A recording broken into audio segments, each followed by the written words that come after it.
Welcome to the Blogger Genius Podcast, brought to you by MiloTree. Here's your host, Jillian Leslie. Hello, friends. Welcome back to the Blogger Genius. Today, I've got my friend and MiloTree Community Manager back on the show, Paula Rollo, and we are talking all things branding. Question is, do you brand yourself? Do you brand your business? Where should you focus your energy? We get into how we both have thought about it for our own businesses. I think you're going to really like this. Before we launch in, I wanted to let you know that I have a Facebook group called the MiloTree Mastermind Group. And if you go to Facebook and join, I would be super psyched. I share our newest episodes. I share blog posts and articles that we write about stuff like this. I also share any new features that we're rolling out. So join. I'd love you. And also you can, message me. I'd love to hear from you. Okay. So without further ado, let's talk branding. Paula, welcome to the show.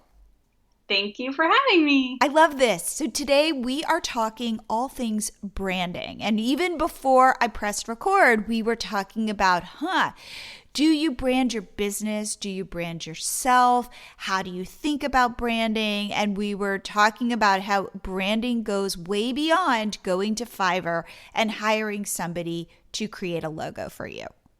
Yes, that's like step not even one yet. Exactly. Right. To go like, I could pick some colors and figure out, what kind of font I want. And there are even sites like LogoJoy where you can have like an AI create a logo for you. There's another one called TailorMade that I've used. They're really fun if you're just kind of wanting to play around. Go to LogoJoy or TailorMade and you type in the name of your business or your blog or your own name and you get all these different images with logos and it's pretty cool. It is so neat. I love playing on there. Even when I'm not creating something new, just seeing what could be is just fascinating to me. Right. And there is something too on Shopify where it's like also like a name creator. I'll link to it where if you want to come up with a name for a blog or a business, it's this really cool tool. And I think we used it when I don't think we used it for MiloTree. I think we used it for the Blogger Genius. That's what we did. We put in some words and Blogger and Genius showed up and the URL was available and boom, it was awesome for brainstorming. So just those. That's amazing. Yeah, those basic things. Definitely play around with them and they'll be linked in the show notes. But when we think about, let's talk back in the day when we started. How did you think about branding? And I'll tell you how we thought about branding. I did not. You did when not? I started. But I started 15, 12 years ago. I'm not great at math. I'm not branded for math.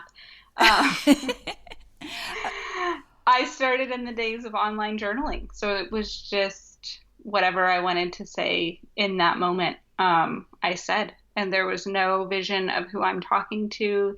It was just kind of I hope somebody on the internet finds me at some point. And I was I remember I was thinking about this the other day because I'm so interested by Google. I remember in WordPress and Blogspot both would show you someone got to your blog by searching this on Google. And I was just amazed. I was like, this is magic. And I was thrilled that one person found me through Google by searching, some random term. I don't even remember what, but I was like, wow, the search engine found me. But it was one search term. So that's when I started. So branding was not a thing at all. Now, what about coming up with the name Beauty Through Imperfection? That was still I hate that name. You don't like it? Really? I hate it. Really? I hate it. Okay. Why? Why do you hate it? That was an era in blogging when we were all trying to be extremely poetic and clever. And you wanted people to go, ooh, what is that? Ooh. Which is the exact opposite of what you should be doing in branding. You don't want people to go, ooh, what is that? Because they're not going to care. You don't want to make them think twice, which is why future sites that I made, I have one called Traveling Family Blog. And I don't have to explain that. Huh. Okay. I don't need to tell you any more information about that. That's my elevator pitch. It's Traveling Family Blog. That's so interesting. And that's way better. And that's way better for SEO. That's way better for branding, both in communicating to my readers. Like if somebody finds me on Pinterest and just lands on my site and there's a travel post and it's on a site called Traveling Family Blog, someone who's planning a vacation is going to click around versus someone who finds me on Pinterest, lands on Beauty Through Imperfection, and it's a travel post. They're just going to click off when they're done because they're like, what even is this? I don't know. Interesting. Okay. We kind of came in it differently, like the inverse. So we came up with Catch My Party. And remember, I had shared this. Our initial vision was this was a site for teen girls to share photos of their parties. Right. And we came up with this site, Catch My Party, and we thought that was super cool. And then once we locked into that, then we felt really limited because we started buying URLs like Catch My Room or Catch My Design or Catch My Food, because we're like, oh no, if we're just Catch My Party, then that's all we are. We are part, like, you can't do like Catch My Interior Design and Catch My Party. And that was very confusing for us. In hindsight, I am glad that we are Catch My Party because it is you kind of get what it is. It's a little confusing in that people are like, is it my party or your party? Like, what is this? But that, a lot of companies, were coming out with names like Google where you go, I don't know what that is. And it could be a whole host of things. And maybe we're too limited. Yeah. So when we decided to name MiloTree, we were in Hawaii, and the story was I was going to do a yoga class at the hotel we were staying at, and they said, meet under the Milo tree. And I thought that it was a beautiful tree. And I thought, well, that's really cool. The whole idea of meet under the Milo tree. And so, and of all places in the world, Hawaii is like my special place. And so I think it was my daughter who's like, you could call it Milo tree. And therefore, instead of calling it like Pinterest pop-up company, especially because we had started with a Pinterest pop-up and then we built the Instagram pop-up, and we thought, well, that's true. What if we name, like, how would we name it? Instagram, Pinterest pop-up, or social media pop-up. Then we wanted to be able to do email. And so in that respect, I'm really glad that we named it MiloTree because you don't exactly know what it is. But you do have to educate people. Yeah.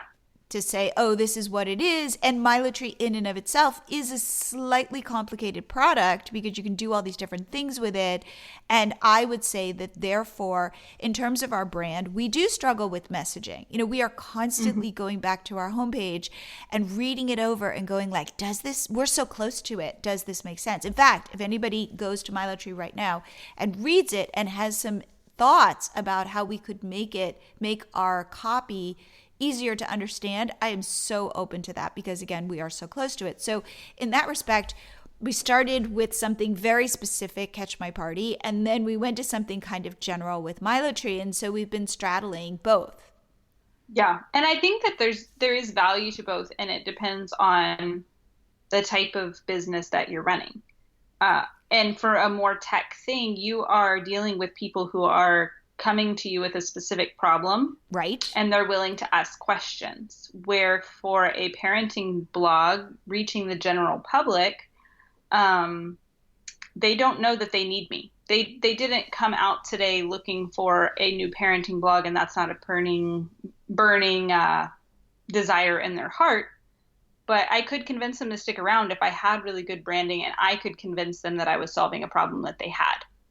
But they aren't necessarily coming to my site with a problem already the way that they do with MiloTree. Got it. Okay. But if you're on Pinterest and I see an image for a blog post that you wrote about big sisters, right? Or like introducing a new baby, that kind of thing, which is what you're known for. Sure.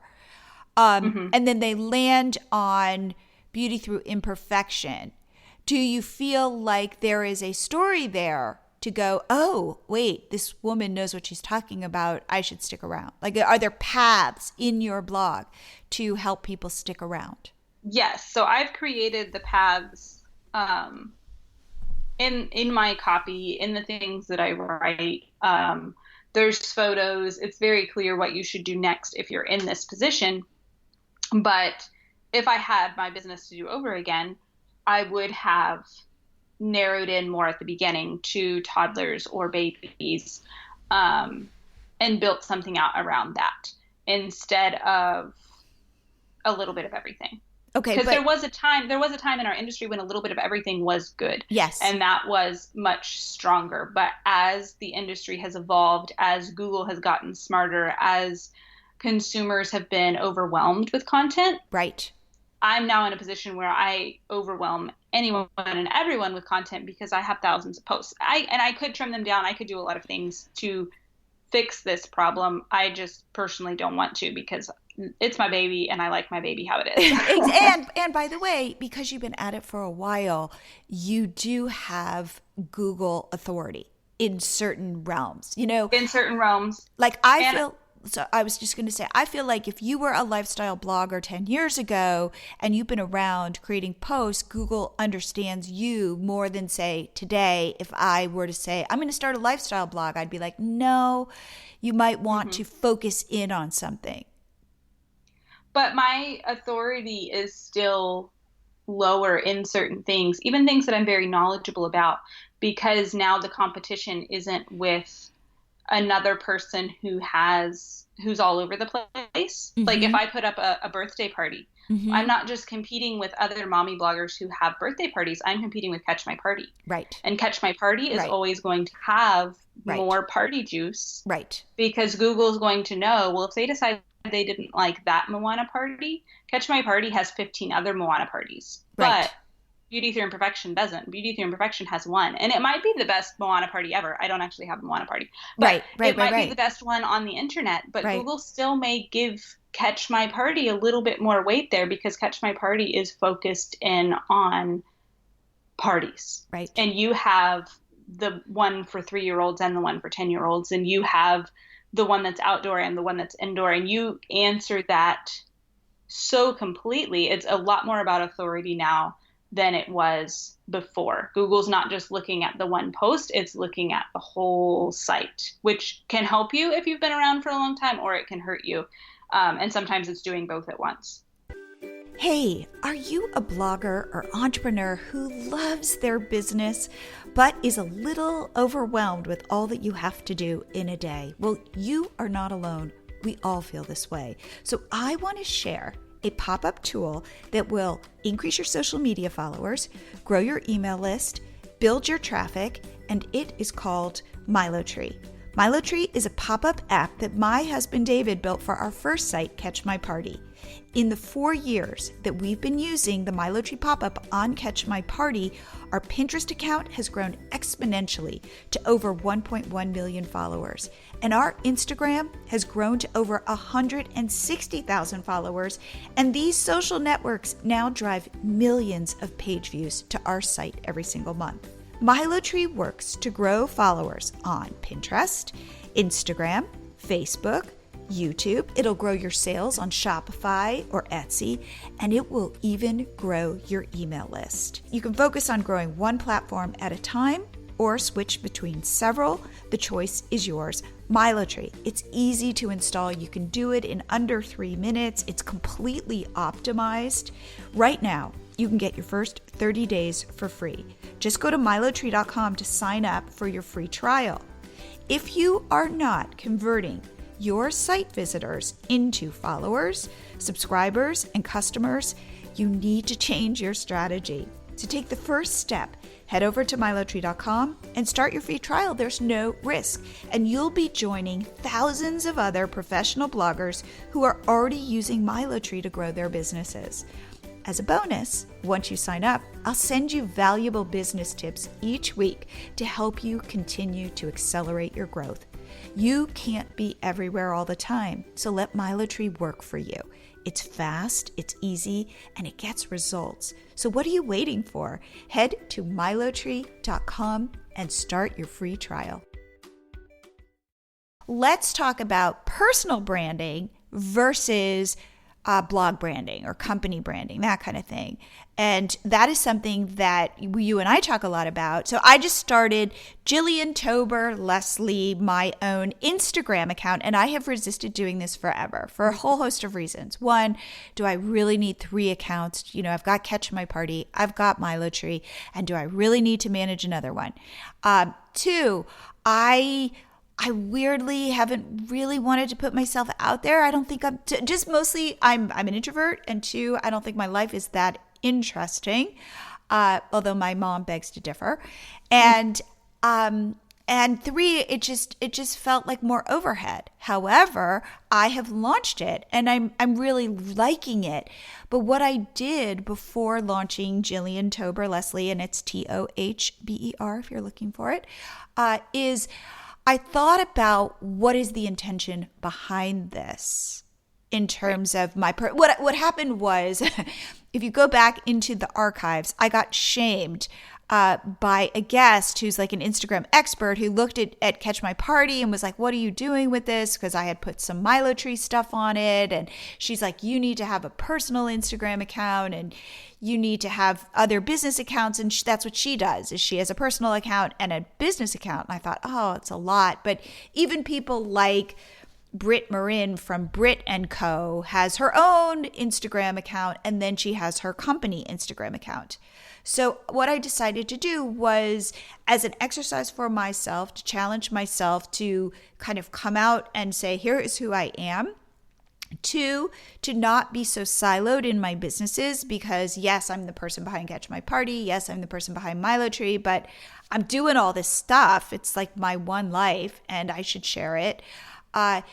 And 3, to just like build trust with my audience so that they get to see different sides of me. I thought it was really valuable to do. But when I set out to do it, I thought about it and I thought, okay, I have a daughter who is 12, and the last thing she wants to do is be on my Instagram account. So I made a deal with her and I said, you know, I'm going to start an Instagram account, but I'm not going to put you on it. If you want to be on it, great. But it's not like I'm going to be like, and here we are on vacation. So I thought I would focus on 3 things, which are 1, how I run 2 very different businesses and a podcast, and how it looks kind of messy, but it kind of works. And 2, we just moved to Austin, and I think Austin's really cool. So I want to show what I do here and because we're discovering stuff.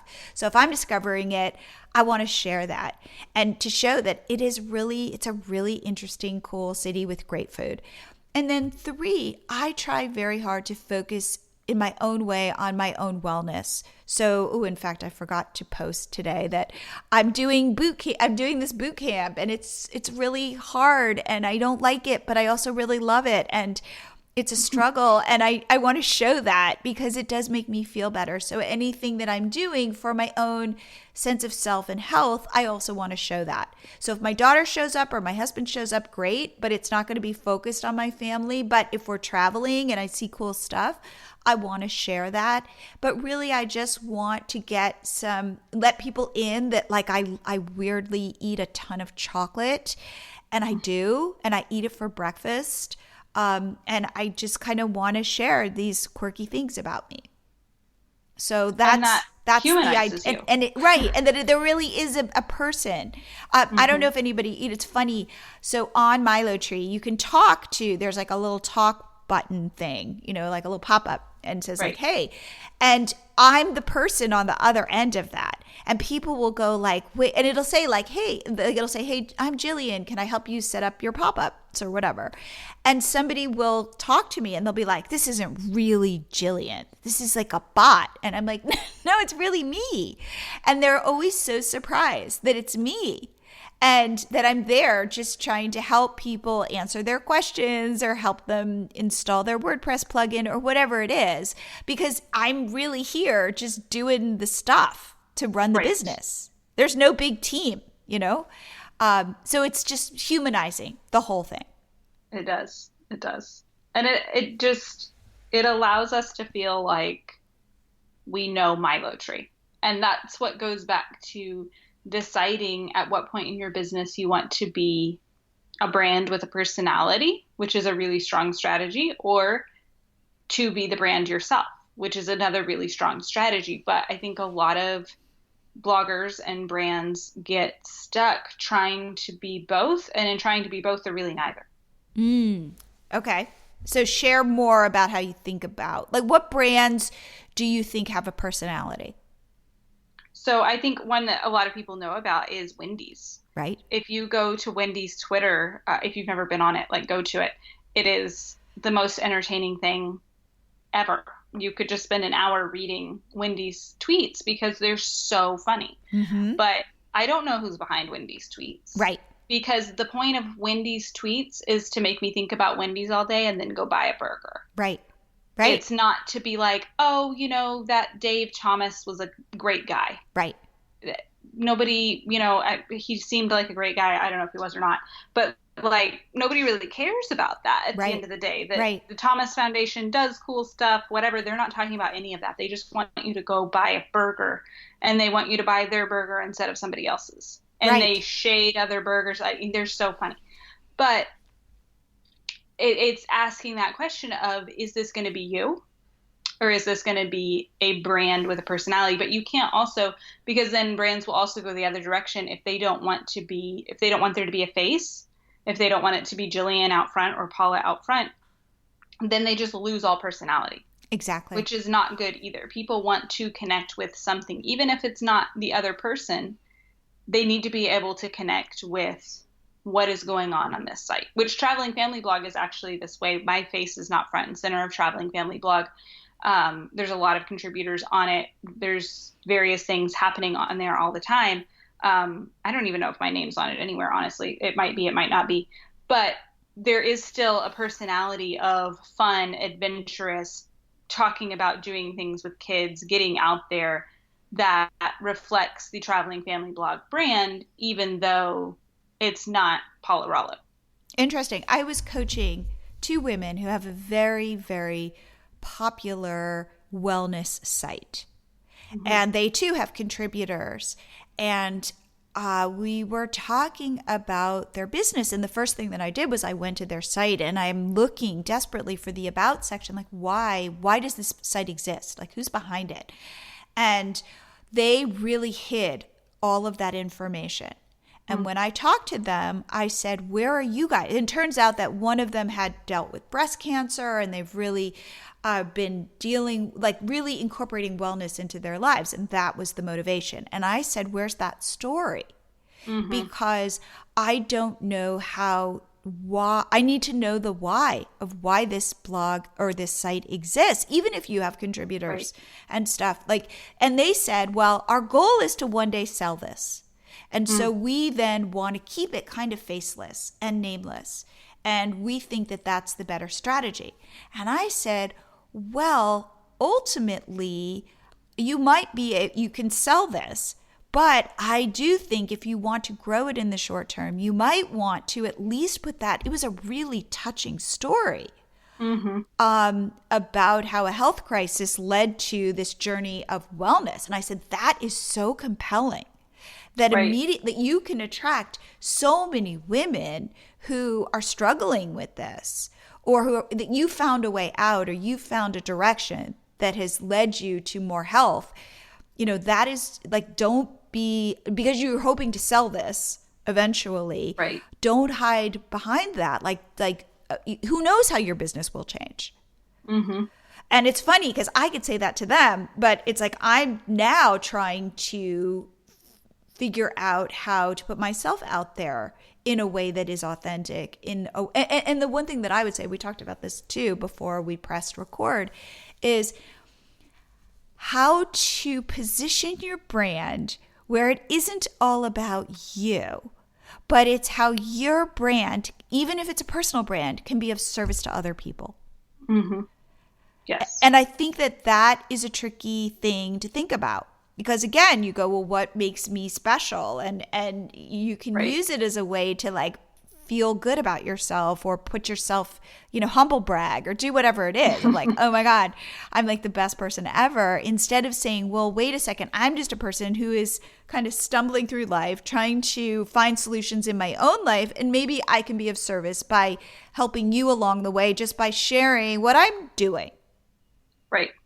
And I think the starting point for branding has to be knowing where your business is going and knowing what you're trying to accomplish in the world. Because for a health and wellness site, I would say, unless you're WebMD or you have, .gov or something along those lines, you do have to be more transparent, because what you're asking me to do is change something in my body, in my personal health. Right.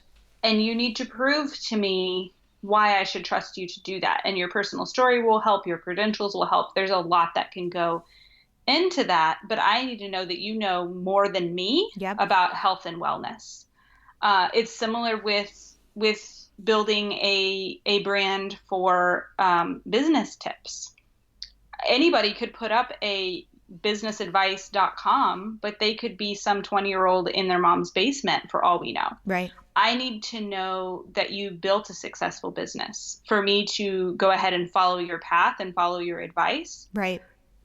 But then going back to the travel example, that's a little bit different. Someone comes to a travel site, they don't care about me and my story. Right. What they want from a travel site is, where should I go when I go to Orlando? Yep. I don't care that your kids had fun.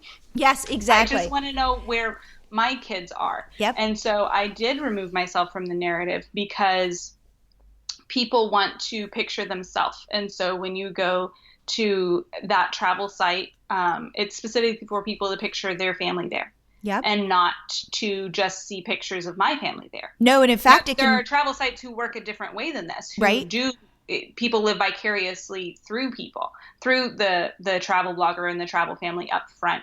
And that is their purpose. But mine was kind of on the other end, where it's, you need to see yourself here, not my kid and not my body in front. And there are times, like on Facebook, I think I might have mentioned this, when I see people I know on vacation, it makes me feel bad. Yeah. Even if I don't want to go there. Mm-hmm. And even if I do love to travel with my family, or who knows, like it just, like I don't know why I cringe every time I see the picture of the family going like, and we're in Rome, and we, it doesn't, I don't know what it is, but something about that. We're in Paris. Yay, we're hiking Mount Kilimanjaro. I don't know what it is, because I don't bougie friends, first of all. I know. But again, I think that it's like you don't hear from them for like 3 years as they're saving up for this trip, and then boom, there they are on this, the vacation. But I think that's it. I think it's all about the signaling that turns me off. Yeah.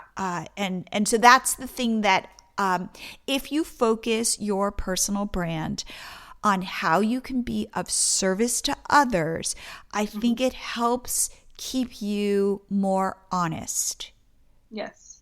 And gives you a direction. I like what you said, that your brand, when you're branding, you need a goal in mind. They talk about now, let's say you're a millennial and that you need your own personal brand. Everybody's got their own, Instagram, and there's a downside to that, because it does lead to lots of inauthenticity, right? Of like, look how great my life is. But there is something to the fact that I'm an employer and I'm going to go hire somebody. Chances are I will Google them, and I will end up, let's say, on their Instagram, and I will see what they're about. So there is you do need to be mindful that it's too easy, for you not to be leaving some sort of trail, and that you need to be aware of what that looks like. Yes. I think, because even if you do brand your brand as the main thing, you're still there and you're still findable. And people want to know who's behind it. How many times do you go to a site and you're clicking around going to the About Us section? Yeah. Like curious. I want to know like what the deal is. And so anyway, so I think that being mindful that we all on some level are our own personal brand, to see what shows up when we Google ourselves and see whether we like that messaging. And two, the other thing is to be aware that if you really want to build a business, you think about what kind of business you want to build and you figure out then what kind of brand you want to build for that business. And if you can focus on helping others and solving other people's problems, you're much more in the right direction. Yes. And I think a good exercise, people talk about looking at your competitors to kind of get ahead or to quote unquote mimic what they're doing right. But I think that there's a lot of value in looking at your competition to help you understand how different you are. That you go to their site and, maybe it is a better done site than yours because they're a big company and you're a little blog. But looking at what am I doing that this big company isn't doing? How am I positioned differently? How could somebody who is dissatisfied with what company X or site X was doing come to me and find what they were looking for? And it can really help you with your positioning in being unique and being a unique site or blog or brand in a very saturated market, because the internet there's just so much here now. And even if you aren't narrowing in on an extremely specific, I write for parents of blue-eyed 2-year-olds type niche, you can position yourself with personality and with a specific spin that only you can do by looking at your competitors and critiquing them. Absolutely. And seeing what they're missing. And one place to go is Pinterest, because you as a food blogger, you're competing directly with Kraft or Kellogg's. And actually it's pretty, the playing field right now is pretty even. I'm sure, of course, Kellogg and Kraft's are putting money behind their pins, but all that means is they're showing up next to your pin. So if your pin is good, people will click on it. And there is room for that. So I like that idea, which is look at what the big brands are doing or look at what your competitors are doing and see, is there a way for you to differentiate yourself, whether it be through your sense of humor or your photography or whatever it is that you really care about. Those are the things that will separate you. And I would say look for cohesiveness, because a lot of times brands solve pieces of problems, but they don't look at a problem from a whole cohesive angle and from a whole life angle. And so Kraft may have one recipe, but do they have the whole meal plan? Probably not. Right. So try to take people from A to Z or fill in the blanks that those big brands are missing because there's not enough money. There's not millions in it. But you don't need millions. You're a single person. They're probably, Kraft is looking for billions and trillions of dollars, but you can fill in blanks that are not lucrative enough for that big brand, but are absolutely lucrative enough for you. Now, what about the idea of authenticity? And what I mean by that is we need it. You want to be authentic. But there are, like, for example, I'm not sharing my daughter who is 12, and she's a big part of my life because I recognize that she, needs her own space and all of that stuff. Or let's say I have a fight with David. I'm not going to share that. No. But I do I do, no joke, eat chocolate in the morning, and I want to share that. Right. So it's like, how do you find that line? I think that there was a cultural moment in which people wanted to know everything about each other a couple of years ago. And it got to be too much. And then we kind of realized that we didn't like each other that much. And I didn't really care what Susie from down the street was having for breakfast, lunch, and dinner. And I didn't understand why she was Instagramming it, because she wasn't a food blogger. I'm friends with her because she's my neighbor.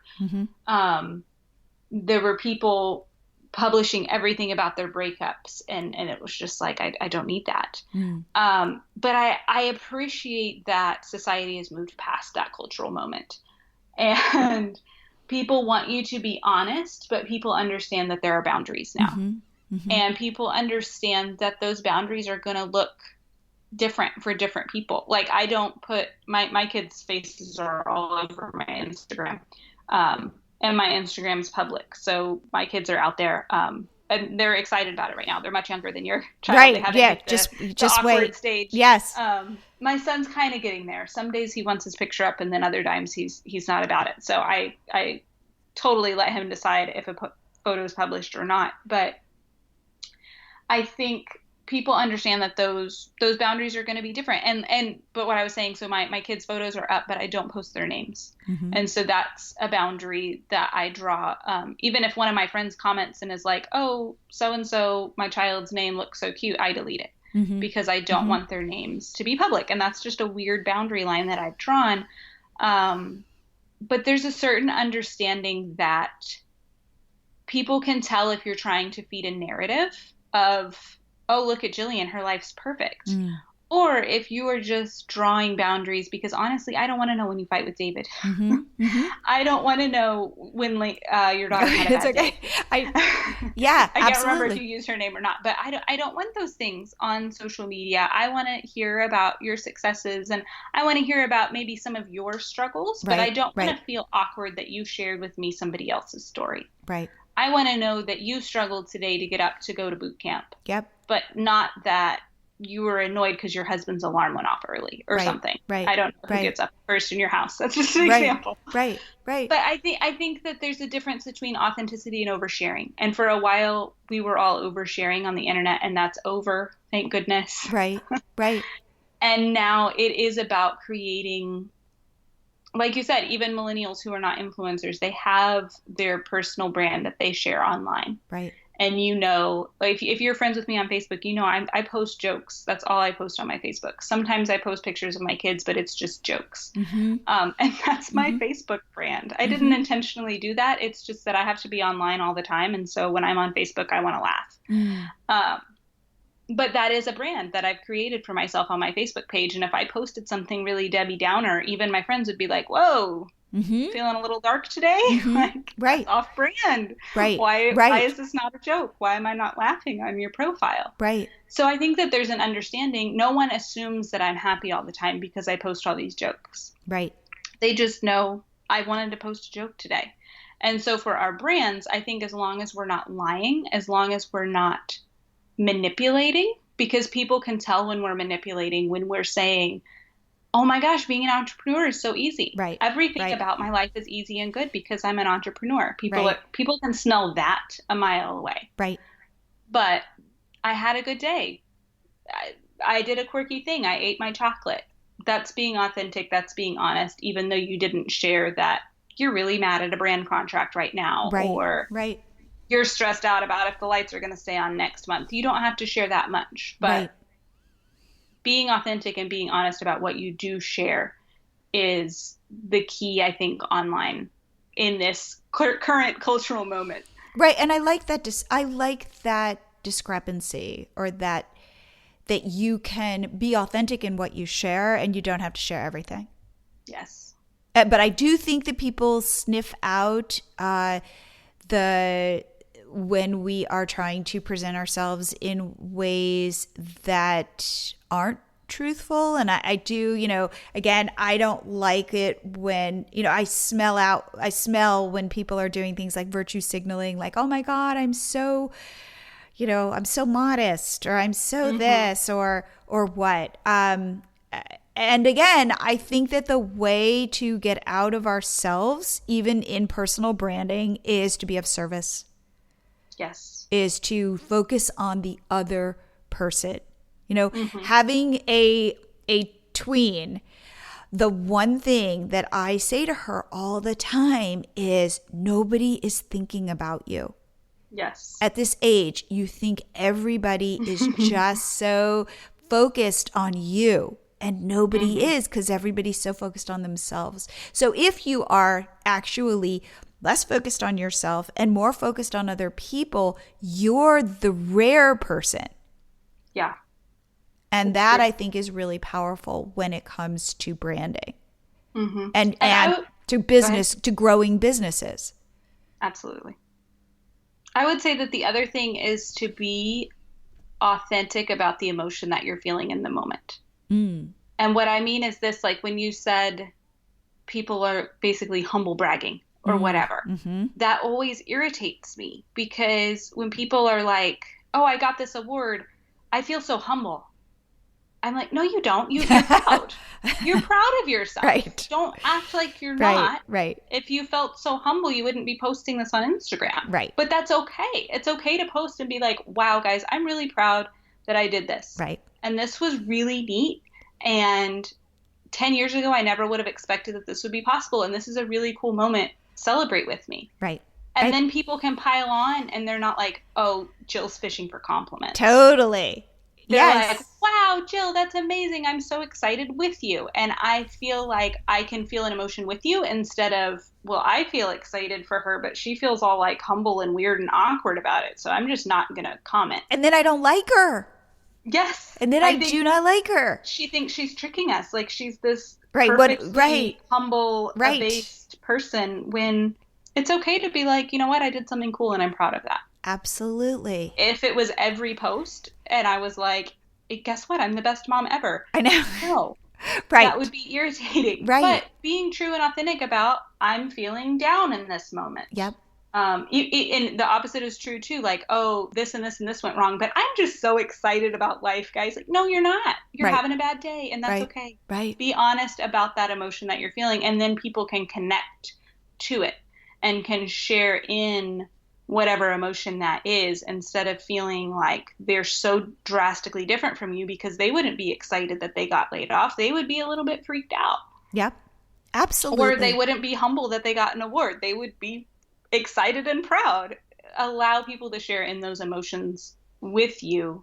And that's a level of scary vulnerability, but that is, again, the moment that we're in this cultural social media thing that we're all figuring out. And in fact, there was an article in The Atlantic maybe a month ago, and it was talking about how all of those bubblegum colors on Instagram, all those feeds that are just so beautiful, how that has become exhausting. And now there are actual filters that will turn your photos into images that look like they're out of the 90s. Isn't it insane? So it's just interesting how the pendulum is swinging, and not that, you don't appreciate a good bubblegum feed on Instagram, but that stories are really taking front and center now over your beautiful curated feed. So that's just something, again, to keep in mind. People want to see you. They want you to show up. They want, and again, I am really trying to show up just to push myself and to show who I am and, what we're about, what I'm about, as a way to be authentic, or to share my authenticity and to share the warts and all. Yes. Because I think one of the things when you were starting that Instagram that you and I had a conversation about was your heart always being to make female entrepreneurs not feel so alone. Yes.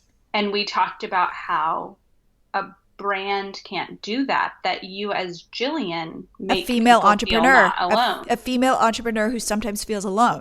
Exactly. And I love MiloTree, but MiloTree doesn't make me feel not alone. Right. Talking to Jillian, my friend, makes me feel like I'm not going crazy. Like we were just talking about prepping for summer and the kids are going to be home. As much as I adore MiloTree, it wasn't MiloTree that helped me in that moment. It was Jillian. Oh. And so putting that face forward of we're in this together, you're not alone because I'm here and here's my face and here I am doing this with you is an important part of your brand and what you're trying to do in the world, which is help female entrepreneurs like me and like the people who listen to this podcast to feel like there's another person on this road who's ahead of us and is brilliant and is paving the way for us. Oh, and so we don't feel like we're alone in the dark. There's somebody else who has a match when we don't have a match. And that's so important. Oh, I love that. And by the way, it's not like I'm so ahead. Like I share our struggles and my struggles and what we're doing as we, it's like the internet today is a little bit like the Wild West. And so for example, just when it comes to branding, as I've shared, when we started Catch My Party, for example, I wasn't thinking about my own personal brand. And now I'm coming to that party late. Because, oh, shoot, I got to catch up here and Right. do this because that's not my comfort zone. And that's not how I've built my businesses. And it is about saying like, hey, I'm going to be vulnerable like everybody else and show all of it. Because and again, from a place of service, which is if I can make your day feel a little more inspired, or that you're not alone, or I'm not alone. Like the reason why I love the podcast is because I get to go talk to people like you. And I get to connect with people like you because I find in my day in and day out life, people don't really understand what I do. So the fact, Paula, that you understand what I do and that this audience understands what I do makes me feel connected. Yeah. So cool. All right. Well, if anybody out there has some ideas about branding, how they think about their own brand, what has worked for them, what hasn't worked for them, please email me at Jillian@milotree.com. I'd love to continue this conversation as we dig in and as we continue, as the internet and our businesses continue to evolve. Yes. And again, follow me, Jillian Tober Leslie, on Instagram, because you'll get a little slice of, what kind of chocolate I'm eating. Awesome. Well, Paula, thank you so much for doing this. And we'll be back with another topic. Yes. Thank you for having me. Hopefully this episode will help you think about branding for your own business. And if you liked the episode, please share it. If you have a friend who's an entrepreneur and you think that he or she will benefit, tell them about the Blogger Genius. I would so appreciate it. And I will be here again next week.